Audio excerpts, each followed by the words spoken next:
Hi guys, स्वागत आहे तुमचं माझ्या सायको फॅमिलीमध्ये. इथं मी साडी हातात घेऊन थांबली आहे घालण्यासाठी आणि माझी मम्मी माझ्यासोबतच गेम खेळती.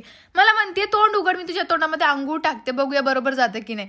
आणि काय गेलं सुद्धा, बघू शकता तुम्ही. मी यांना म्हटलं ठीक आहे झालं, आता निघा इथून. म्हटलं मला साडी घालायची, तर मी एवढी चिडचिड करते तरी पण नाही ऐकते. मम्मी म्हणते अजून एकदा खेळूया ना, अशी माझी मम्मी करते. काय करावं लागेल माझ्या मम्मीला. मी साडी घातली आहे आणि मला पदर काढायचं होतं. मग काय परत मम्मीलाच बोलवलं, पदर काढायला लावला. मम्मीशिवाय तर साडी घालणं होणारच नाही. गाईज पूर्ण आवरून झाला आहे. मी फक्त ज्वेलरी घातली आहे. मी हेअरस्टाईल पण चेंज नाही केली, कारण अशीच मी सुंदर दिसते. लगेच टेरेसवर आलो आणि मी थोडीकडे गाण्याची प्रॅक्टिस करायला लागले. आणि आज माझा भैया ब्लॉग घेतोय, मला किती छान वाटतंय. आणि हा आहे माझा पूर्ण फायनल लुक. कशी दिसतीये सांगा. आणि अजून मी रील शूट करत होते आणि मी डायरेक्ट कॉलरच धरलं. कोणाचं धरलं असेल कमेंट करून नक्की कळवा. आणि गाईज आजचं वातावरण किती सुंदर झालं होतं. मस्त पक्षी वगैरे फिरत होते. खाली आले आणि घरातली सगळी कामं करत होते. झाडून घेतलं, लगेच मग फरशी पुसून घेतली. आणि आज साक्षी राठोड स्वतः फरशी पुसते, त्याच्यामुळे बघू शकता किती घर चमकते. चमकायला पाहिजेच हो गाईज. जर तुम्हाला हा ब्लॉग आवडला असेल तर नक्कीच लाईक, कमेंट आणि शेअर करा. भेटूया अशा सुंदर ब्लॉग मध्ये. Bye bye.